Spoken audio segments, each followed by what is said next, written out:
Welcome to the High Vibration Living Podcast, Talia. Thank you so much for having me here. I am so excited to get into it. Me too. And the name of your podcast, Dating Intentionally, is just the most perfect name. It's definitely where I personally am in my life, being 43 years old and single. Is I like to think that kind of all the ways that I'm choosing to spend my time and energy these days is intentional. So I'd love to know what dating intentionally means to you and why you named your podcast and your business that. Yeah. So to me, it means knowing what you want and making sure that your actions and words align with that. So so dating intentionally could apply to dating for marriage. It could be just to have a companion, whatever like kind of companionship you're looking for, or it could be casual if that is what you want. It is just making sure that what you're doing in your life is aligning with that. So if you are dating for a relationship and you're being intentional, that means you are not going to pursue people who say they don't want a relationship. That's over. So that's what Yeah. dating intentionally looks like. It's like, what am I doing? And do these actions back up what I want? Perfect. Well, one question I have is I think the older you get and the more dates you go on, you hear a lot of noise on how to meet someone. And I think, what I hear from a lot of friends sometimes is, oh, you just need to date more people. It's a numbers game. But I find, I've been on a lot of dates with people where I didn't even want to go on a date with them. Like there's nothing there for me. I'm just going through the motion and I feel terrible for wasting their time. But you know, people are constantly telling me it's a numbers game and I just need to give them a chance and I just need to go on a few dates. What are your thoughts about that? Should we Yeah, just I have be a lot of going on thoughts. dates? Yeah, should we just be going on dates because we got asked to go on a date? Or should we be saying yes because there's something that we find intriguing about them that we want to learn and know more about? So I am a believer that dating is a numbers game and you do need to have that open mindset because when you're so focused on the outcome, you're pretty much always going to be disappointed. Like everyone listening, you're not going to know who your person is on the first date. I'm sorry. Every story you hear, it's like, I knew he was the one when he first opened the car door for me or whatever. Like, no, you didn't. I'm sorry. Like, you're not going to know, and that's okay. So I think it is really important to go into dates. The only thing you should really be thinking about on a first date is, do I want a second date? Not, do I want to spend my life with this person? So even when you're not that excited, it's okay to not be excited to meet the person first date because you don't know them. You don't know what Yeah. your energy and vibe is going to be. So it's okay to go on dates with people you're unsure about. When I met my husband on a dating app on Hinge, I had no feelings. I was neutral. I was like, okay, here's a person he's well educated. He wants a relationship. He seems normal. Those are my boxes. Hey, those are my Yeah. like he's and so we went on a date and after the date I was like, okay, I don't know. I just had a very neutral reaction, but he kept pursuing me and as he was pursuing me, I started to realize that he was the real deal. But I didn't know that on the first date or the second or the third. So I think it's Wow. okay. Yeah, and I don't think you have to play the numbers game. I don't think it's realistic for everyone, right? Like we don't all have time to do that. I played the numbers game. I was like going on the apps. I went on like a first date every week at least. I was Yeah. talking to multiple people. So that's just one approach of many. Yeah, I have a friend and I've went to her wedding. She met her husband on Hinge and she approached it as a numbers game and she started really focusing on it in her late 30s and she kind of cut all of us friends out of her life. She was really honest about it. She's like, I want to meet my husband. I want to get married. I want to have kids. This is my number one priority other than my job and my health. Like, I love you. I'll see you when I have free time. I kind of That's didn't see honest. her. Yeah, I didn't see her for like a year and a half. But it was I didn't cool. I'm proud I of still her. saw my It happened. friends, but like I definitely saw them less. Yeah. Well, it's like I'm also just a very social, like extroverted person, so I liked going out after work because I worked from home all day by myself, and I'm like, okay, I need like to see people. So dating. So I want to say another thing about going on a first date, even if you're not really looking forward to the person. What Hmm. about the experience can you look forward to? Because I think every date you can learn something about yourself. People are also a well of information. You can learn about things from all kinds of people that have nothing to do with dating or relationships, like travel, restaurant, recommendations. You Yeah. can have interesting conversations, and then maybe that's not the fit, but at least you had an interesting conversation with a new person. That's a really great point. Yeah. And It's you just like, like got yourself out there and learned right. something new. I was dating in Seattle. I live in the Bay Area now, but I discovered so many amazing bars and restaurants. As a foodie, that was very exciting to me. So dating was a way to explore that. So even when a lot of my dates didn't work out, they were boring or they didn't ask me any questions or whatever, I still had something to enjoy. What are the dating apps that you or your friends are really happy with right now? So I love Hinge because it's one of the few that is not a swiping app. You actually have to read and look at profiles to make a decision if you're going to swipe right or left, essentially. That being said, though, like I think it's very location dependent. My best friend is single. She's in her mid 30s in New York, having a really hard time because there are more women than men there. Where my brother is also in New York, single, having the easiest time. Fascinating. So it just really depends, I think, on the location. Every location's a little different. But I love Hinge. I think Tinder is still globally like the most popular app, meaning that there are the most people on Tinder. So if you want a lot of people, that's where you go. And recently I've heard a lot of success stories on Bumble, even though I personally do not like Bumble because of their 24-hour limit, which I find is insane because not everyone checks the app every day. Like you have a life. Yeah. So sometimes matches disappear because you just couldn't get to the app in time to respond. What do you like, or have you heard any feedback about League and Raya? So Raya, I never got to use, but I've heard it's more of like you're perusing. It's less of a connection you're making there. You're just kind of looking around to see who's out there. Maybe you'll see a celebrity or someone famous or an influencer or something, and then you kind of take it off Raya and go chat on Instagram or something. It's not really a place where people are talking, Got from it. what I've heard. I haven't heard any success stories from the league. I never tried it. I think again, it's worth testing out up to 2 apps at a time. Please don't download more than 2 at a time. You will be miserable. Yeah, yeah. But I really think dating apps are great. Like a lot of people are like they're trash or horrible, but it's like you need to see them for what they are. The algorithm, forget the algorithm exists. Okay, like think of it as a life. The algorithm of life is random. You don't know who's going to be in the coffee shop or the bar the next time you go there. So like Hinge is the same way. Dating apps are the same way. You don't know who's going to be on there, but you do know there are people there. So yeah. How do you think people who want to meet new people in real life, how do you think that they're going to go about being able to do so in 2025? Where do you think we should be going? What are the hobbies we should be picking up and exploring? Look, any hobby should be a hobby you are genuinely interested in. Please don't Yeah. go do hobbies just to meet men or women. Like, Yeah. go, please do the things. Because then, like, the thing about hobbies is like you've got to enjoy it even if you don't meet anyone. If you go into like a pickleball club hoping you meet someone, but you also hate pickleball, like that's just a waste of your time. I do think there should be more of a focus on hobbies and clubs, less on speed dating. I think speed dating is the dating app experience in person because everyone's just looking for who is more attractive in the room. Like you're not really actually connecting. I haven't heard many speed dating success stories, and I've heard that it's usually just kind of like it's unfortunate, but the people who really struggle on dating apps are going to speed dating, and it's just like not necessarily the quality of people that you want. Yeah. But What are again, you try it. hearing? But Yeah. What are you hearing about the dinner party events that are going on around the country? I think dinner parties are great. I think, but when you're like, no matter what you're doing or how you're meeting people in person, you need to be bold, especially women. I'm sorry, but you do need to be asking men out. You do need to be telling them, not hinting, telling them that you are available, that you're interested, that you think they're cute, whatever it is. You need to be flirting because I think men are at a point where they don't want to be, they're overly respectful.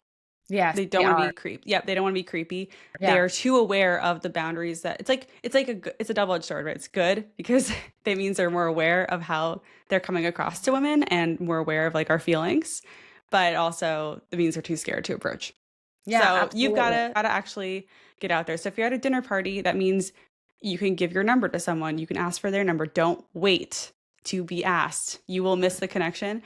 Also remember that no matter how you're meeting people, even though you go to a dinner event and everyone's coupled up, still make friends with people because you don't know who they know, right? That's also part of the in-person strategy. Do you have tips for when we are at a dinner party or an event and there's someone in the room that we are attracted to or we've enjoyed good conversation with?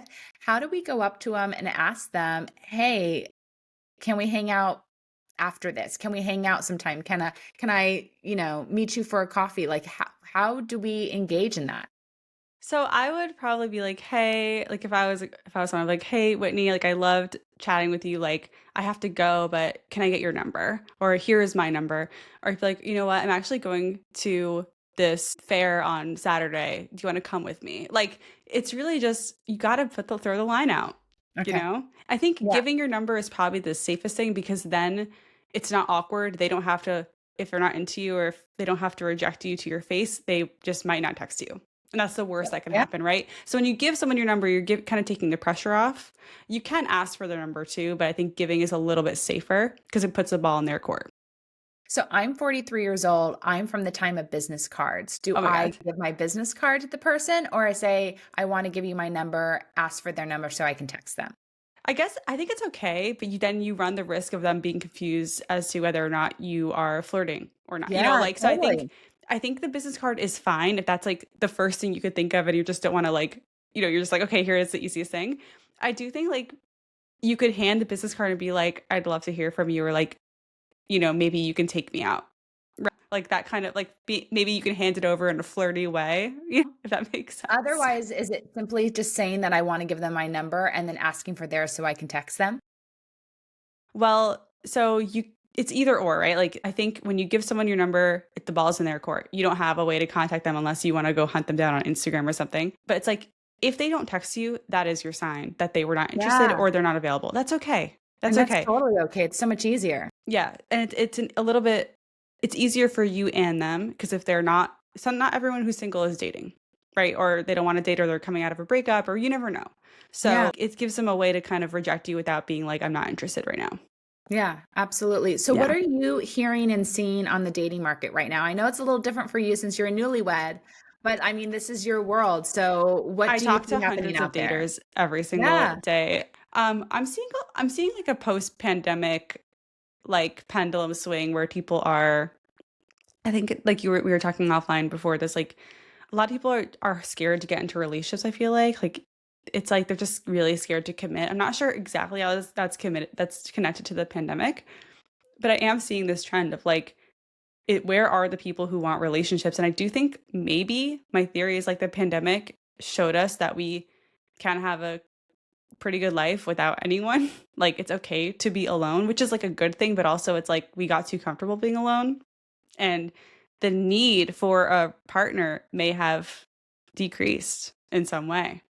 I don't know. What do you think? Does that sound like a Well, it's interesting because of my age. I've been alone a lot of my life. I actually haven't dated that much because I am very old fashioned. So I'm not the type of woman that would go up to the guy at the bar. I've waited for the guy to come up to me. And what that's done is left me actually single most of my yeah? life.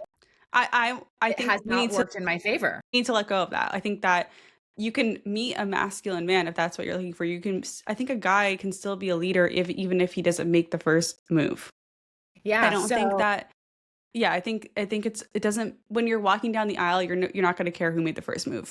absolutely. And so I've gotten really comfortable being alone. I've traveled the world by myself. I've lived my life by myself. So I actually don't know what life is really like with a partner. So for me during 2020, 2021, nothing was different. Um, Yeah, except people's paranoia and personal political right. opinions. Um, for me, the only thing I've noticed is people are just more socially awkward.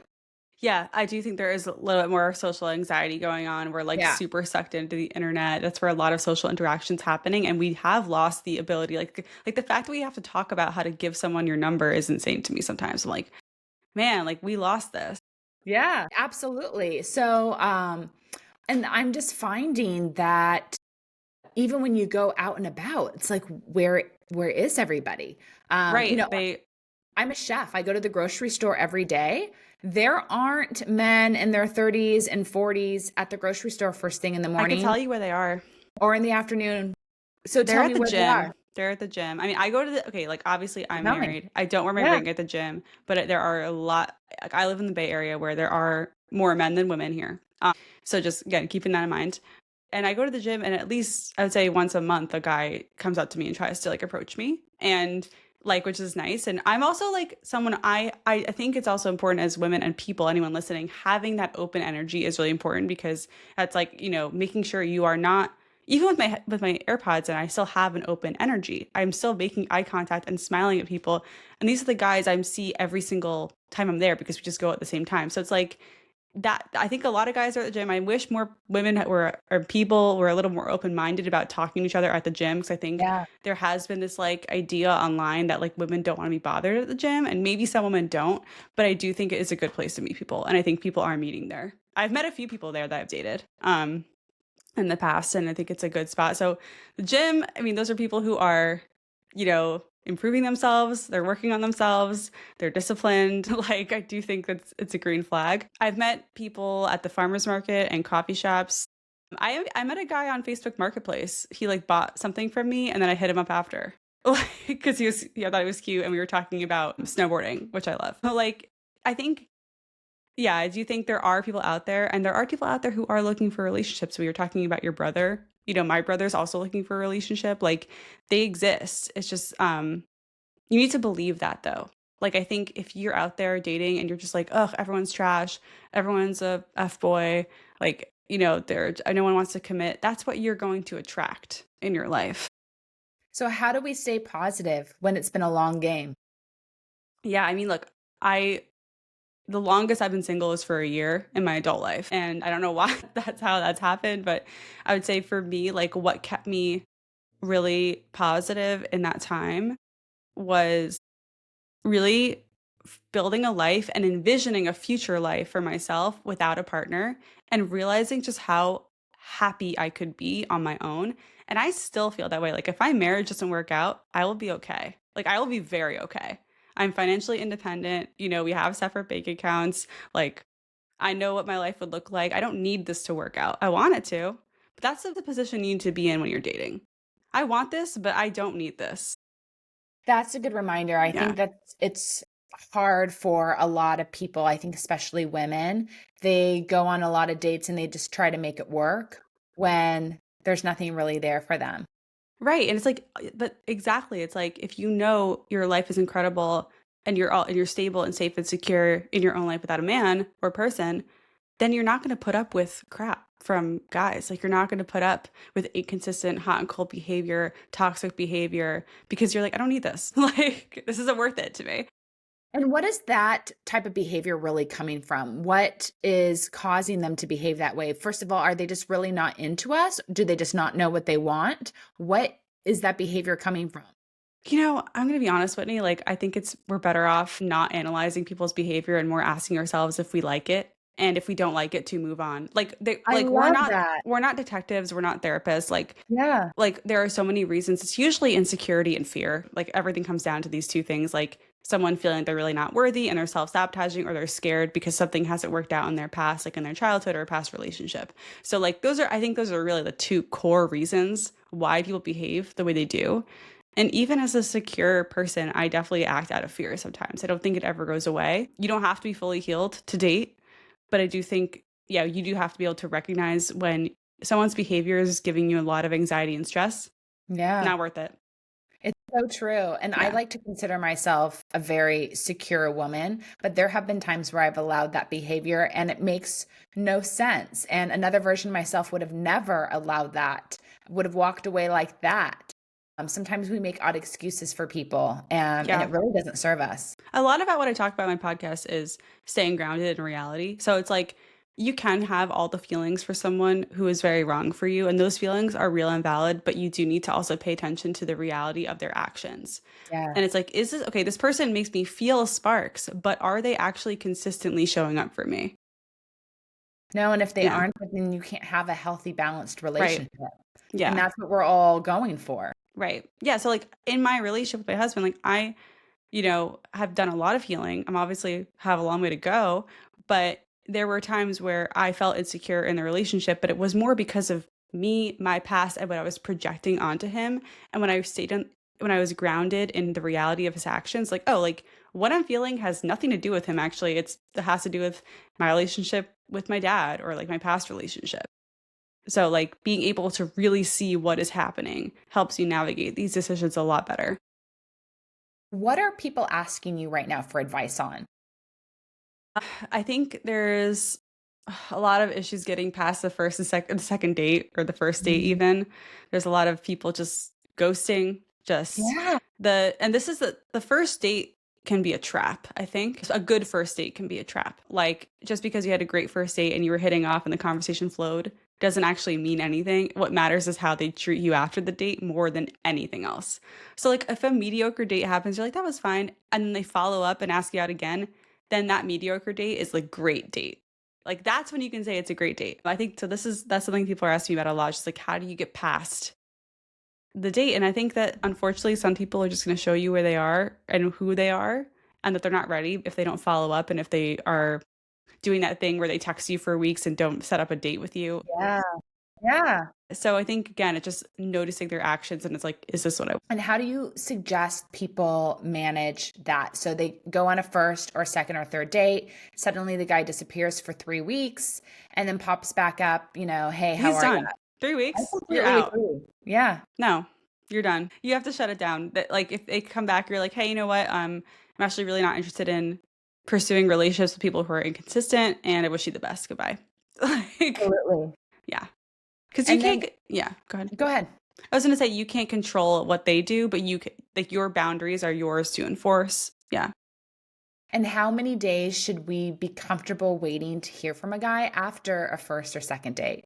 I think 2 max. After 2 days, then if you like him and you want to see him again, I think it's look, again, it doesn't matter who texts who first, just send the text. I think there are a lot of connections get Yeah. missed because people are playing chicken with the texting. So just Yeah. text and just throw it out, be like, "Hey, like I had a great time. I would love to do it again. I'm free this weekend." Like and just see what they say. If they're into you, they will respond and set up a date with you. If they're not, then they won't. Yeah. And then you have clarity and you can Yeah. move on. I think people wait, it's like a week and it's like after a week that is dead.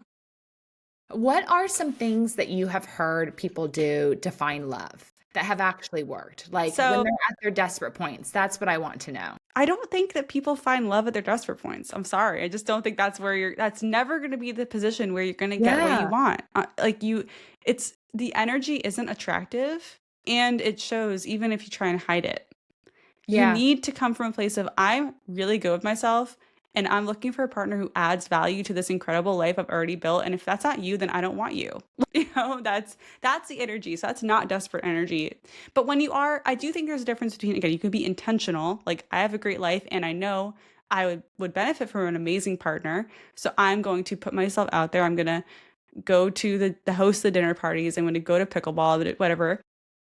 And so, in terms of creative ways people have found people, I'm meeting a friend that I met online. Actually, she met her husband on Reddit, of all places. Yeah. They were both posting in the Dating Over 30 subreddit.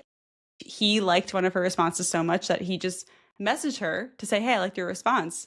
Didn't ask her out, didn't say anything, just like, "Hey," and they started chatting, and they learned they live in the same city, and now they're That's good. married. So, like, that's one example. I'm trying to think of other interesting ones like that. I mean, that's the only one I could think of that's like a recent that I know of. Most people I know have met on dating apps and like just met.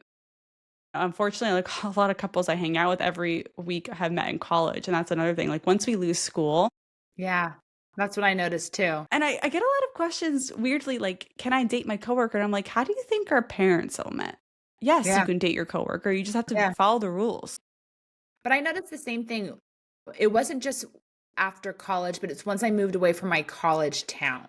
That's when I noticed my dating opportunities started to slow down because I wasn't meeting people within that circle and I wasn't being, set up. That's when things change. So be mindful if you're considering leaving your school community. And I found that it wasn't the same. I even tried once I moved to other cities to go to alumni events, and that It's wasn't just, happening. damn. Yeah, I guess because alumni could be like 10, 15 years older than you too, And and, younger. and Yeah, younger. my Yeah, way younger. age group just wasn't coming out for it. Yeah. Yeah. I mean, I do think following your own fun and exploring the hobbies and things you want to do is going to be way better than like, I don't know, really sitting down and being like, where are the men? Like, you just need to be out. I was listening to another podcast and I heard the advice like you got to be out of your house like 10 hours to 15 hours a day. Like, and that's, I believe in that. It's like go to the co-working space. Like if you're working from home and you can afford, like, go work in a coffee shop if you can, if you don't have meetings. Like, you know, you have to just be out. You really do, Yeah, because sitting in your house all day, you can't. it's not happening. And like dating apps are the option too. I think dating apps, it's like you're not one or the other. Dating apps are a supplemental tool to what you're doing in your life where you could be meeting people. So I do think that dating apps are still really helpful. And I don't think that people should be deleting and re-downloading them constantly. Just keep it on your phone. Like it's okay. Is it worth paying for an upgraded service? I think Hinge Plus, not X, Hinge Plus, which is like their lowest level of paid, I think is worth it because you get to send unlimited likes. And I guess Bumble, if you love Bumble, could be worth it because it extends your match time, like I was saying earlier. So you can skip that 24-hour, timeline, which is so ridiculous. Do you have any tips for creating the online dating profile?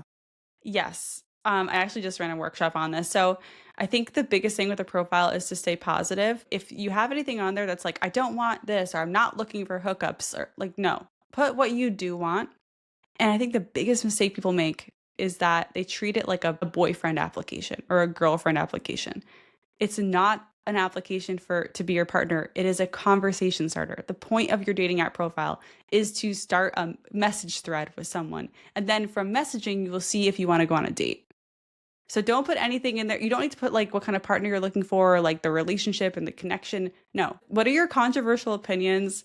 What do you like to do? What's going to make someone be like, oh, I have to talk to her about this TV show? Like that's what you need your profile to be. Perfect. That's super helpful. Do you think that where you live is really important, or there are ways to work around where you live because of dating apps? I think you need to be realistic. If you're living in a really rural area with not a lot of people in your town, city, wherever, then you do need to expand and you need to go to the nearest city. You need to make sure that you can get there once a month or whatever it is. And like meet people, you'll have to consider a long distance at a certain point. Like that's just the fact of the location. Like I'm not going to tell you to uproot your life and move. Dating in a city where there's a denser population is easier. That's just a fact.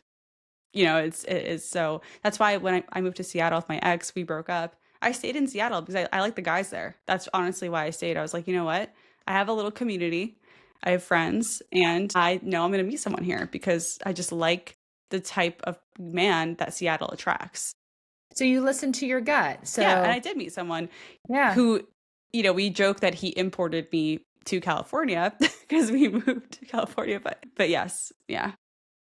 At what point do we need to be listening to our gut and our inner guidance along the dating journey? Like how important is it to kind of listen to ourselves to know when it's time to be on dating apps and when it's time to get off them? Okay, so yeah, great question. I mean, I think when it comes to apps specifically, if you're feeling salty and bitter every time you open the app, that's a sign. You can't be swiping in that mindset. It's not going to work. You're never going to have a good time doing that. You have to have an open mind, swipe for 10 minutes and put it down. In terms of just listening to your gut and dating, I think just generally knowing yourself is really important to the point where you know what are your issues that are going to come up, because sometimes your gut is really just your anxiety that is actually just protecting you, which is helpful, but sometimes you don't need to be protected. Sometimes it's protecting you from a potential danger that isn't even present. So it's like you have to listen to your gut, but know what is your gut and what is your fear and which one to actually listen to. Because trust me, like I wouldn't be married if like I listened to my fear. It was like, oh my God, who's this? I'm still waiting for the other shoe to drop sometimes. Like, you know what I mean? Like, he's so great. I'm like, when is he going to just turn on me? Like. So what are some tips to people that have gone on a few dates with somebody that they've met on an app or in real life? What's some tips that you wish you would have heard when you first got into a relationship with your now husband? I mean, luckily by the time I did get into a relationship with him, I'd heard all the tips. And I think what helped me the most is accept the person as they are today as if they will never change. And if you can't do that, then you shouldn't be with them. You need to date them like from date one, as if they will never change. Yes, people change. We cannot control how they will change and grow. We can make tweaks on their certain things on the surface here and there, like, hey, I don't like when you do that or whatever. But fundamentally, like, if you can't accept something about them fundamentally from day one, then you need to not be with them. Are there questions that we should be asking on a first, second, or third date to better get to know the person, to understand or see through that right away? Yeah, I mean, I think the first through third date just needs to be the main question you need to ask yourself is, do I have fun with this person? Is it easy Mm, to be with them or are they draining me? Right? That's yeah. really the main thing because you're just getting to know your vibe. That needs to come before are we compatible and all that stuff because compatibility doesn't matter if you don't like being with them. Like I could be really compatible with like my neighbor, but I might not be like being around him. So I think first step is being around them with them is being with them fun. Second step would be yeah, what are they trying to do in the next 5 years, 10 years? What is their life trying to their how are they trying to shape their life? What values are they shaping their life around? And do I align with those values? And of course, you have to know yours too. If you don't know yours, it's impossible to answer that question. So, but you don't need to sit there on your with your date, sitting across them, being like, "What are your values?" You can hear it when you hear them talk about their weekend or how they're going to spend the holidays, or you know what I mean. Like you have to learn how to listen for these things. What are the questions that we should be asking ourselves about the life that we want to live, our goals, and our dreams? Yeah. Realistically, like what should we be thinking about for ourselves over the next 5 years if we don't have a partner, but we want to have one? I think the biggest question is like, what do I want the culture of my relationship to be? Is the number one thing because there's so many different like you don't need to have the exact same hobbies and interests for it to work. For example, I'm really big into snow sports and my husband isn't. He doesn't like snow at all or the cold. But I can still go do that with my Yeah, friends and by myself. You know what I mean? So it's yeah. like on the surface that doesn't matter, but the culture of our relationship is like we will always repair. We know how to communicate. We value communication. It's like so I think the thing you have to ask yourself is like what do I want my relationship to feel like every single day?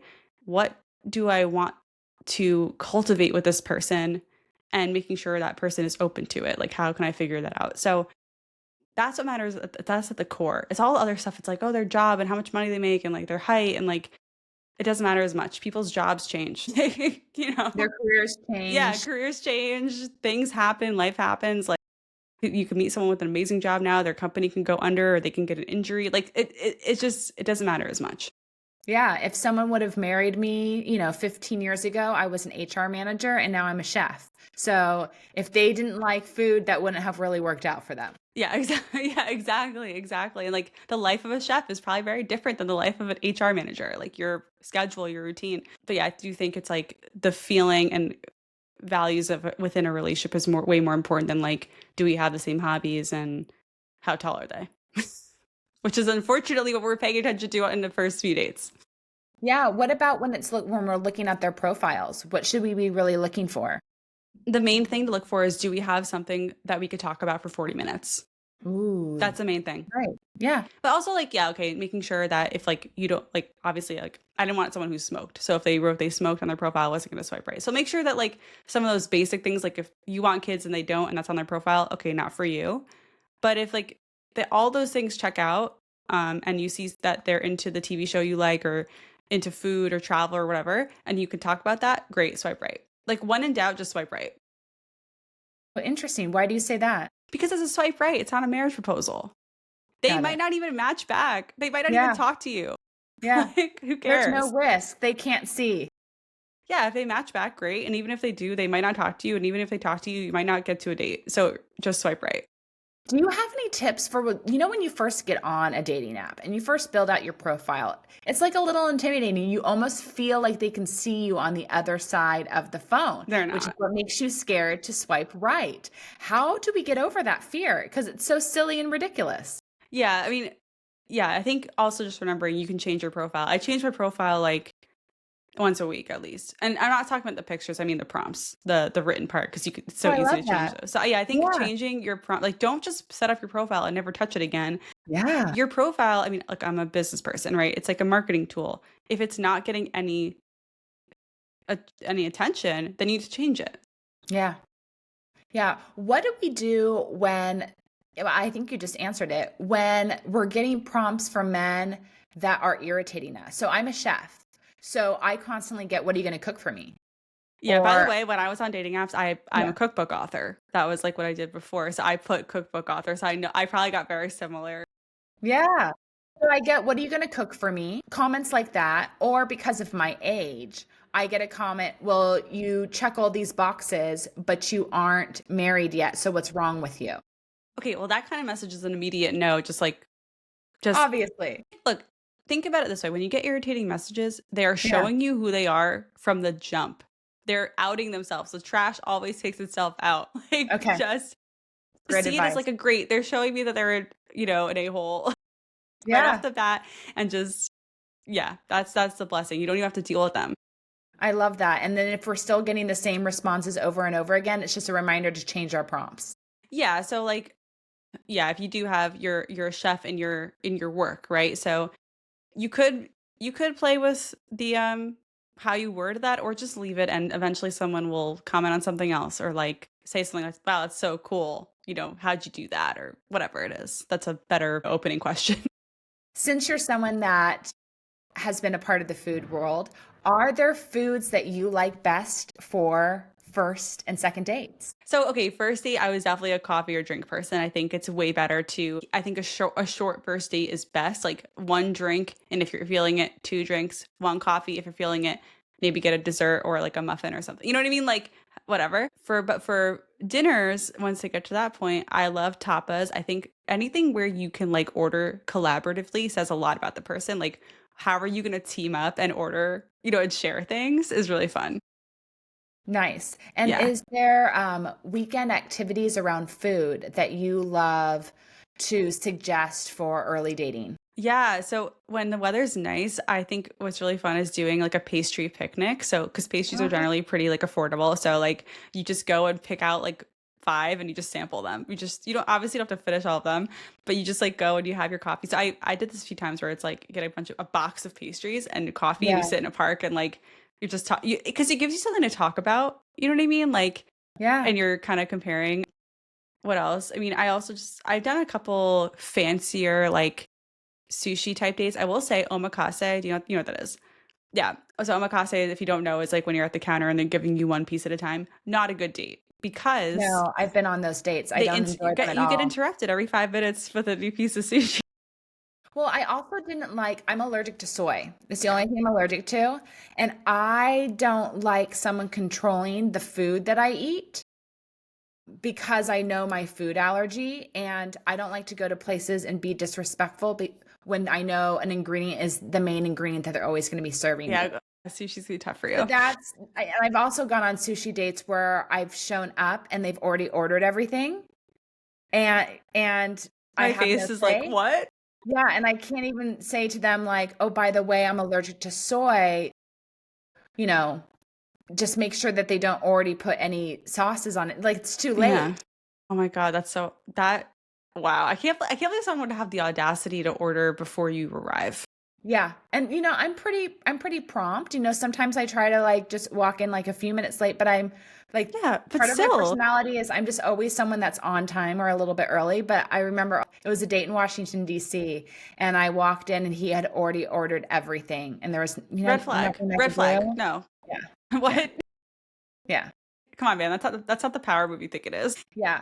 Personally, for me, I don't enjoy sushi dates. But Yeah, what do you like? ooh, I really love a coffee date to start. I really don't like a beach walk or a hike. No, hike Um, for first date just isn't a good idea for so many I think reasons. for first, second, and third, like I Yeah. very much prefer coffee. I think lunch can work too. But I've also been on a lot of really bad lunch dates. I think sitting down across from each other on a first or second date isn't ideal ever, because you want to sit next to each other, you want to be in motion. I know you said you don't like a walk, but I think a walk is good because it's like you're side by side. It's a little less intimidating than sitting across and just like you have your meal, and it's like it feels like a friend. Yeah, I'm okay with that. You're okay. I after like the first, second, or third day, I like a romantic date. I want you to take me to a great Oh yeah. restaurant. Yeah. I would say the number one thing that I like from whether it's the first date or the fourth date, is what experience do you want to have with me? Like, what experience do you want to have in your own life, but also with me? And I think that's how I would love to see more men approach dating, is there's no right place. There's no right activity. It's more of like, tell me what you want to experience with me and let's do it. And I think if they allowed that to dictate the restaurant that they chose or the coffee shop or ultimately the hike or the fair or daytime activity or museum, I think we'd all have a lot more fun. And at the Yeah. end of the day, I just want to have fun. Like, that's why I'm hanging out with you, is because I'm looking for like my forever play date. Right. Yeah. I think my third date with my husband was we went to a comedy show, and I'm a huge comedy person. Oh, and it would end up being a wild show because of this one heckler. So that took over. So like that was we were like crying, like just laughing. And that was an amazing date. After that I had a huge crush on him. Oh, Yeah, it was very nice. And I'm trying to think what else we did. I took him on a bakery crawl for a date. I I had love so that. one of my hacks for dating was that I used to just buy 2 tickets for everything I went to, even if I didn't have someone to go with, because I knew I would have a date to bring eventually. So I did end up bringing guys to like concerts or the bakery crawl thing or like other events that I just bought 2 tickets to, just hoping knowing I'd probably have someone to go with. Yeah. Yeah. How nice. Well, I'm just hoping that, in 2025, we move back into a dating space where people are just really wanting to connect and date and meet new people And and socially like really show up. I think to do that, though, we have to be more accepting and empathetic and open minded, and realizing that there is no one out there who's perfect. I think that it's like, people don't like hearing this because it's like, Talia, you're telling us to settle. And it's like, kind of, yeah, I am. Like, I'm sorry, but no one's perfect. And like, I think we're getting to the point where dating apps and the dating culture in general has shown us there are so many options. So we don't feel like we need to just choose someone who kind of annoys us sometimes. But it's like, that's the reality. Your Yeah. person's going to annoy you. Yeah. Like, I'm That's their sorry. job, right? Yeah, Is to help us, heal different wounds throughout our lives. exactly. And it's also just that when you're seeing someone every day, like they're going to get on your nerves sometimes. It doesn't mean you're doomed. So it's like, do you have the openness in your heart to deal with that? Do you have the openness in your heart to deal with someone's baggage? Because we all have it. Like, that is where I want to see people in 2025, is just having that security and openness within themselves. Are there any tips that you have for us that maybe you're seeing men and women see dating tips on social media that are actually detrimental to us? Anything that you've seen out there that you want to flip? Yeah, I think personally, all the gendered advice I want to see gone, because I do think we're getting too caught up in the like, he has to do this and she has to do that. And no, like, this is a collaborative effort. Dating is hard. We need to be on the same team and working together to get into the Yeah, relationship we want. So I think I just want to see more people let go of these like kind of gendered roles, especially in the early stages of the courtship process. Like, it's just, you got to get there together. got it. Any books, any apps, anyone else you think we should be following on social Yeah. media for dating advice? So I was actually thinking about this earlier. The book that really helped me a lot, one of them was called How to Not Die Alone by Logan Ury. Really good Yeah, book, very yeah, scientific. She's incredible. I love her newsletter. And that book helped me. And then a book for like kind of just confidence and self-worth is The Artist's Way, which maybe you've heard of, Julia Cameron. yeah, Like, yes. yeah, absolutely love that. Like, that book definitely changed my life in terms of like building my self-esteem after my breakup. And in terms of accounts, I mean, if you're on the dating apps, follow a little nudge. So that is just one word, a little nudge. Erica is amazing. She is the queen of dating apps. Like, amazing tips. Perfect. Well, where can people listen to your podcast, learn from you, follow you, grow Yeah. with you? Oh my God, come on over. I'm at Dating Intentionally. That's dating.intentionally on Instagram. And my podcast is called Dating Intentionally. Are you going to be sharing more tips on newlywed life and marriage life? I think probably not marriage, but I think just relationships in general. Like, once you're past the honeymoon and courtship phase into like your kind of just steady relationship. Yeah, for sure. Yeah, wonderful. I think we all need to hear that. And I think I would say, I think one of the things that we miss out on is we are so into learning dating tips that we forget that we're also going to need to learn relationship tips. So, Yes. Yeah, yeah, you get there and it's like, okay, now what? yeah, I got you. absolutely. Yeah. Are there particular dates that you love to do with your now husband? I mean, I love going out to dinner, like you were saying, like going out Yeah. to we both are huge foodies, so we're always looking forward to different restaurants. And we do see a lot of concerts and comedy shows together still. That's a big part of our kind of date night routine is going to local shows. Yeah, it's Yeah. I fun. love just getting dressed up and even just going and sitting at the bar and ordering Yeah. my meal up there. Oh, the sitting at the bar is my favorite for sure. Yeah. It's just, it's so much fun. And then lately we've been getting more into like board games because he's really nerdy and I'm I not. But love I'm board like, you know games. what? Part of like my values in a relationship is like, okay, just because I'm not a huge fan of board games doesn't mean I can't get into them with my partner. Like I'm happy to do it. So I've been enjoying it though. It's fun. Yeah. Well, I think board games can bring out a lot of laughter and playfulness. Yeah. And I think that's like one of the things that makes the relationship fun is the laughter and the playfulness. Yes, for sure. Well, thank you so much for coming on the podcast. Can you share with our listeners maybe one last health and wellness tip that they can consider adding into their life to support their dating journey? I mean, I think, okay, this is so random, but what came to mind is like investing in your skincare, hair care, I think can definitely be a really big boost to your confidence and help you feel more just feeling yourself when you're out in your day-to-day life because you never know who you're going to see on the street, in the coffee shop, in the laundromat, wherever you are. Like, so I think if you are feeling good about your skin and hair and like just your body in general, not necessarily your weight, but just like, your appearance, like it's going to Yeah. be a little easier and you're going to be feeling good. So, yeah. Absolutely. That seems to be the biggest takeaway whenever I talk to anybody that works in the dating space is you need to show up as the greatest and highest version of yourself as much as possible on a daily basis. Like don't wait just for the date. Yeah. And I think that's the change that we need to get back to from 2020 is we got to get dressed again. Yes. Yeah, I agree. I just whatever it is, like whatever it is for you that makes you feel a little bit more confident, whether it's like a little mascara or a collared shirt or just something, put it Yeah. on, do it. Yeah. Yeah, absolutely. Well, thank you so much for chatting today. Thank you for these tips. And I'm wishing you just the most beautiful, Thank you. newlywed bliss. Thank you so much. This was so fun.